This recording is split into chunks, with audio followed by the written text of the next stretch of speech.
esse é o canal Ótimo Juro, eu sou a Gabriela e no especial Mês do Horror de hoje vou conversar um pouquinho com vocês sobre o conto mais clássico e mais famoso do HP Lovecraft.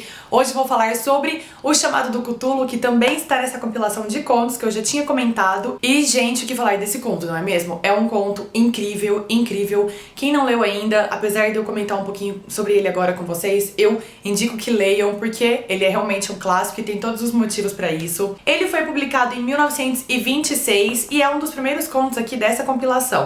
Bom, na verdade, então, O Chamado do Cthulhu vai contar a história do surgimento desse mito, então, aí, que é o Cthulhu, que deu origem a várias outras histórias depois, deu origem a RPGs, jogos, muitas coisas. Então, essa mitologia aqui do HP Lovecraft virou uma mitologia quase clássica do Weird Fiction e das histórias de terrores aí daí em diante.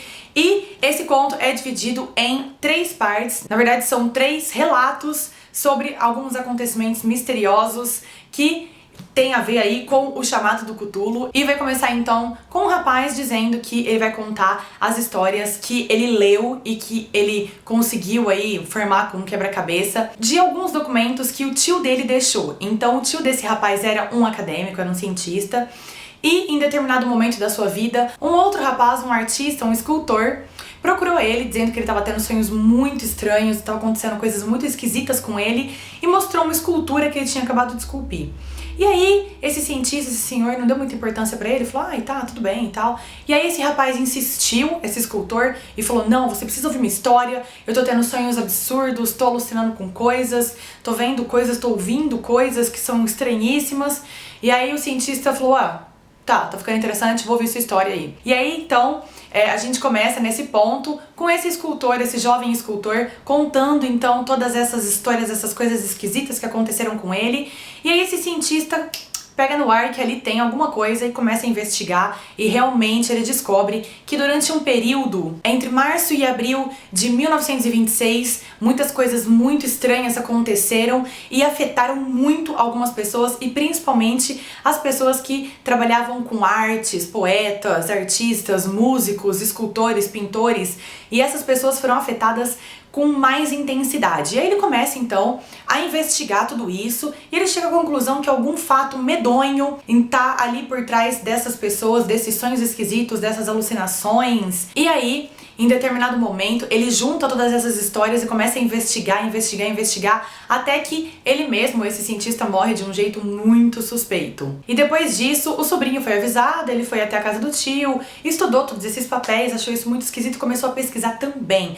E aí a gente chega na segunda parte, no segundo relato, que é quando esse sobrinho desse cientista entra em contato com um policial de Nova Orleans, que conta que eles descobriram, que eles investigaram ritos muito esquisitos em Nova Orleans, nas periferias de Nova Orleans, e esses ritos tinham pessoas que faziam danças e cultuavam uma figura muito estranha, uma figura antiga, uma figura que parecia meio pré-histórica, mas até antes disso. E aí ele vai contando então sobre essas pessoas que tinham esses ritos estranhos, essas manias esquisitas. Tudo muito macabro, tudo muito obscuro, tudo muito sem respostas. Eles chegam a entrevistar algumas dessas pessoas, né? Chegam a fazer alguns questionamentos para algumas dessas pessoas que faziam parte desses ritos, mas nenhuma delas dá nenhuma resposta que seja boa o suficiente para eles entenderem. E aí eles acabam meio também sem conseguir desvendar todo esse mistério desses ritos, até que aparece uma terceira pessoa, que é um cara, um arquiteto, que estava numa expedição na Groenlândia, e ele relata que lá também eles viram alguns ritos, algumas coisas esquisitas, e as peças vão começando a se encaixar, e tudo isso acontecendo sempre no mesmo período, de março a abril de 1926. E eles começam a entender que alguma coisa muito estranha aconteceu durante esse período e eles querem entender o que foi isso. E aí a gente vai chegando na terceira parte desse conto. É um conto bem rapidinho, é um conto que tem só 30 páginas. E aí a gente chega então na terceira parte, que vai contar sobre um navio que se perdeu, um pequeno navio que se perdeu, e dentro dessa tripulação aí tem um sobrevivente que foi encontrado no finalzinho de março de 1926. Ele conta uma história muito estranha, que eles foram abordados por um iate de algumas pessoas esquisitas também, que pareciam que faziam parte também de um ritual. E aí eles tentam fugir desse iate, aí acaba acontecendo um conflito, fogo aberto para os dois lados, poucas pessoas sobrevivem. E esse rapaz, esse almirante, ele sobrevive e eles ficam à deriva durante um tempo até que eles chegam numa ilha muito estranha, uma coisa esquisita, que eles não sabem muito o que se passa e parece que o horizonte tá em um outro lugar geográfico e que as coisas, em alguns momentos elas parecem pontudas, depois elas parecem redondas e que a geografia é muito enganadora nesse lugar, é um lugar muito misterioso. E eles vão explorando esse lugar, tentando achar alguma coisa que seja interessante pra levar de volta como prova dessa aventura, até que eles acham um portal, uma porta. E aí eles vão tentando entrar nesse portal, vão tentando derrubar isso, até o momento que eles conseguem entrar nesse portal e lá dentro tem uma criatura macabra, horrorosa, uma coisa de outro mundo, de outras eras, que tá despertando, e aí eles fogem, e é o Cthulhu, minha gente, sim! Cthulhu está despertando na cidade de R'lyeh, que é a cidade que constrói toda essa mitologia do Cthulhu. Então Cthulhu está despertando, vai rolar o maior pega pra capar nesse momento aí, Cthulhu vai atrás dos marinheiros, os marinheiros vão despistar o Cthulhu.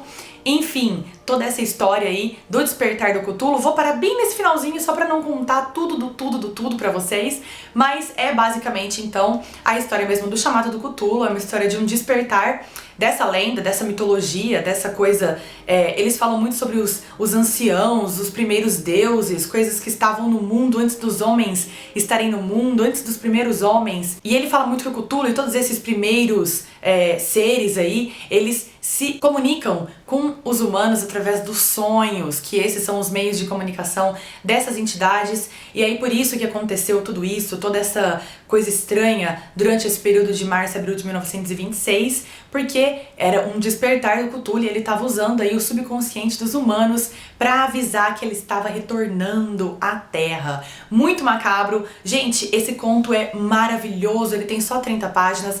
A escrita do Lovecraft, já cansei de falar pra vocês, é incrível. É, assim, a imersão que a gente tem quando você lê, assim, é uma coisa maravilhosa. Eu amo. E esse conto eu não podia deixar de trazer aqui pra esse mês do horror, porque ele é um clássico dos clássicos.